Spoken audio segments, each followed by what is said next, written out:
সময়টা 2016-র দিকের ঘটনা। আমি তখন ইন্টারে পড়ি, সাথে টুকটাক কম্পিউটারের ব্যবসা করি। খারাপ কামাই না, নিজের দোকান নাই, কিন্তু এক বন্ধুর দোকানে কামলা দেই সে সময়। আমি সে সময় অনেক বড় আটেল ছিলাম। নিজেকে আমি খুব চালাক ভাবতাম, কিন্তু আদতে আমি একটা বলদ ছিলাম। কিছুটা ব্লুটুথ বয় ছিলাম, আর বাকিটা ছিলাম একটা আস্ত পাটা। কারণ আমি দেখতে পুরাই চামারের মতো ছিলাম। যাই হোক, কেমন ছিলাম তা আমার ছবি দেখলে হয়তো আজ করতে পারবেন। ছবি দিব না এখানে, আসল কথায় আসি। আমার এক কলেজ ফ্রেন্ডের বন্ধুর এক্স গার্লফ্রেন্ড ছিল নাবিলা। তো কেমনে কেমনে জানিয়ে সেই মেয়ে আমার ফ্রেন্ড লিস্টে চলে আসে, আমি বুঝতে পারি না। যাই হোক, আমার আঠেল মার্কা কমেন্ট আর আমার দুনিয়া বুলানো হাসি, সত্যি বলতে যেটা একদম সুন্দর না দেখে সে আমাকে পছন্দ করে। যাই হোক, সবার সামনে বাইয়া বাইয়া বলে কমেন্ট করে, কিন্তু আমার ইনবক্সে তুমি জান বাবু বলে আমাকে ডাকে। আমি খুব মজা পেতাম, আর আমিও সত্যি সত্যি ভাবতে লাগলাম এইবার আমার প্রেম হয়ে যাচ্ছে মাম্মা, এইবার আমি প্রেম করব। কিন্তু আমি কি জানতাম না আমি যে পেতে যাচ্ছি সামনে। যাই হোক, মোবাইলের কথা আর ফেসবুকে চেকিং করে ভালোই দিন যাচ্ছিল, কিন্তু আমার আর ভালো লাগছিল না।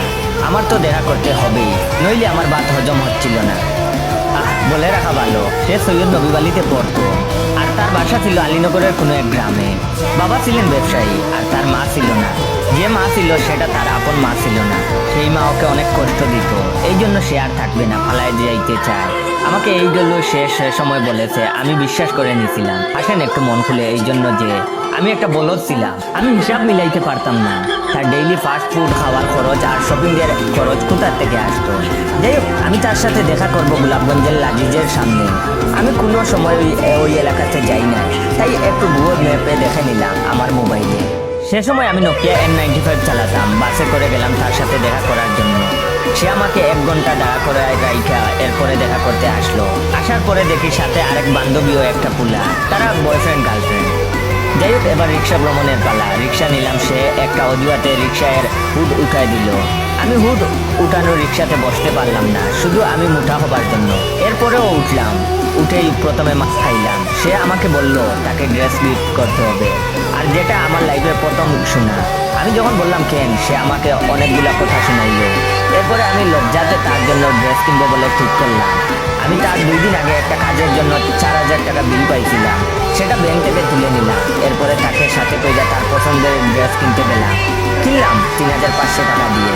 এরপরে শপিং মল থেকে বাইর হবার পরেই যে তার কি হইল, সে বাসায় যাবে, এক্ষুনি যাবে, আমার সাথেও কোথাও বসবে না। এখন বাসায় না গেলে অনেক পাপ হইয়া যাবে, তার মা তাকে মাইরা ফেলবে, হ্যান ত্যান। আমি তাকে আর তার বান্ধবীকে একটা রিক্সাতে করে তুলে দিলাম, আমি অন্য আরেকটা রিক্সাতে করে কই যাব ভাবতে থাকলাম। পরে গুগল ম্যাপের সাহায্যে কিছুটা হাইটা কিছুটা রিক্সাতে করে তারপরে একটা বাসে করে আমাদের চারখাই বাজারে চলে আসি। আসার পরেই আমার সদ্য বিলেত ফেরত বন্ধু আরিফের সাথে দেখা হয়ে যায়। তারপরে আমাদের চারখাই বাজারের টেস্টি ট্রিটে বসে তার সাথে হালকা খাবার খেয়ে বাসায় চলে আসি। বাসায় আসার পর থেকেই আমার মা খাওয়া শুরু। নাবিলা আমার ফোন ধরে না, আমার মেসেজের রিপ্লাই দেয় না। এভাবে 2 দিন পরে আমাকে বলে, আমাকে তোমার সাথে রিক্সাতে আমার খালু দেখে আমার আম্মাকে বলে দিছে আমার মোবাইল আমার কাছে নাই, এই জন্য আমি তোমার সাথে যোগাযোগ করতে পারতেছি না। আমি যে সময় পারবো তোমার সাথে কন্ট্যাক্ট করব। এরপরে নাবিলা আর আমার সাথে কোনো কন্ট্যাক্ট করে না। আমি তার কিছুদিন পরেই তার ব্লক লিস্টে পড়ে যাই। আমি খুব কষ্ট পাইছিলাম আমার টাকার জন্য, নাবিলার জন্য না। আমার কতগুলা টাকা, আমি কত কিছু কিনতে পারতাম, নাইলে ঘুরতে পারতাম, নাইলে কলেজে পার্টি করতাম, কিছুই হইল না। একটা বলে আমার টাকাগুলো খাইয়া গেল, হয়ে গেলাম। পরে তার সম্পর্কে অনেক কথা শুনছিলাম, আর সে তো এইরকমই ছিল।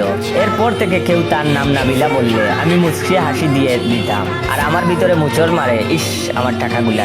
এরপরে নাবিলার সাথে আমার 2 বার দেখা হয়েছিল, কিন্তু বিশেষ কারণে। দ্বিতীয়বার সে সিঙ্গেল ছিল, আর তৃতীয়বার সে এক মেয়ে বাচ্চায়ের মা ছিল।